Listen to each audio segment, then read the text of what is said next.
Pero Cézanne estaba ya muy firme, claro. Lo habían seguido dos artistas ya muy hechos, como eran Braque y Picasso. Habían seguido, se habían inspirado en él, le habían arrancado sobre todo, no es que se parezcan sus cuadros, pero aunque Picasso hay alguna naturaleza muerta muy decididamente cézanniana. Pero sobre todo es eso, que se inspiraron en una manera de hacer de Cézanne para hacer su pintura. Es decir, que estaba en ese momento ya muy descubierto el valor de la figura de Cézanne.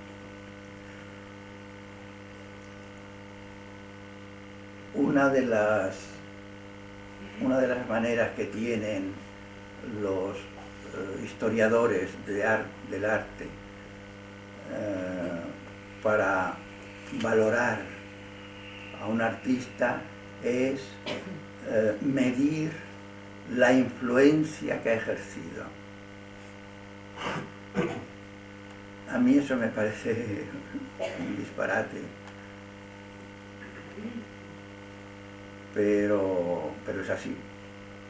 Se supone que el que influye en una época,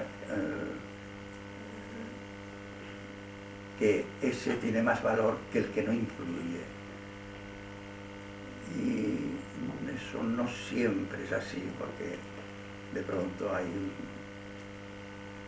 un señor más escondido o más traspapelado y que no ha visto casi nadie y que es mucho más intenso y más fuerte que otros que están sobre el tablero. Sea como fuere, la figura de Cézanne para mí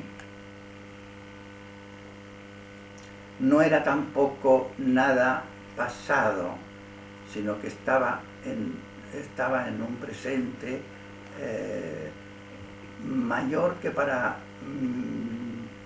voy a atreverme a decir, compañeros, porque ellos, esos jóvenes que tenían 15 y 20 años más que yo, me trataban como un compañero, y entonces yo pues lo acepto y me considero también compañero de ellos, aunque ellos se habían realizado ya bastante y yo apenas empezaba. Pero estos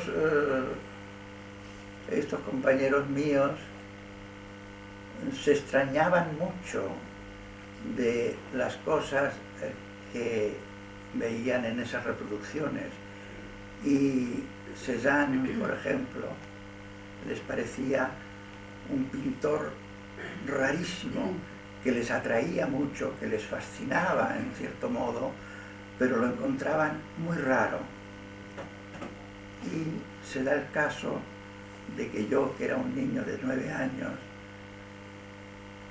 acogía aquellas imágenes con una gran naturalidad. Es decir, yo era más joven y tenía menos cosas que quitarme de encima, mientras que ellos tenían, que ya lo habían intentado a solas, tenían que quitarse de encima a don Pedro Picasso, a don Alejandro Seiker y a Tienza. Es decir, ir más allá y hacerse más libres.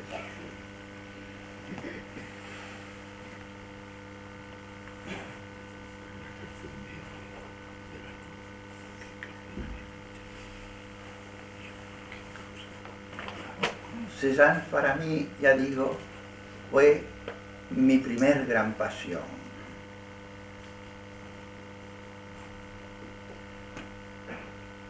Por eso esta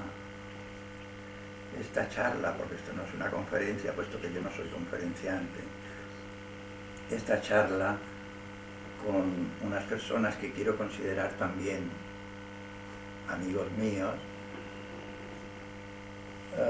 se la quiero dedicar muy especialmente a una pintora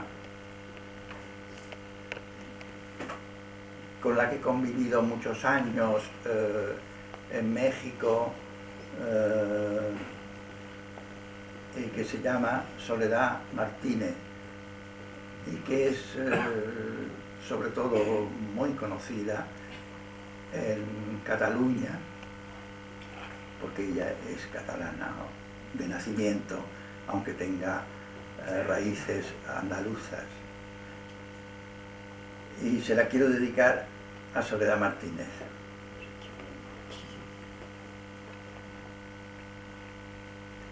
Ya digo, fue mi primera pasión.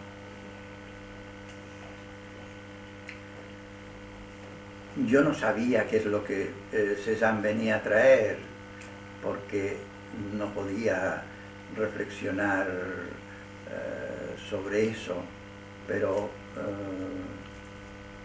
prendía en mí, me atraía su manera de plantear el cuadro. Yo sentí muy pronto la sensación de que la pintura, incluso la que me gustaba de algunos pintores, era algo que se deshacía, algo que no tenía, diremos, arquitectura, esqueleto. Y entonces, al tropezarme con Cézanne, me di cuenta que eso que yo encontraba faltar en la pintura en general, en cambio allí pasaba lo contrario. Pasaba que lo principal que se veía, lo más consistente que me parecía a mí ver en él, es esa arquitectura y ese esqueleto que yo encontraba faltar en la pintura moderna, en la pintura de los demás, por ejemplo, en la pintura de todos los impresionistas.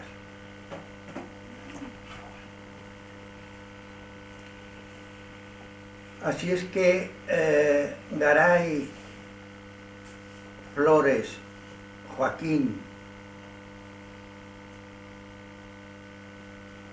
no tuvieron realmente influencia de Cézanne nunca.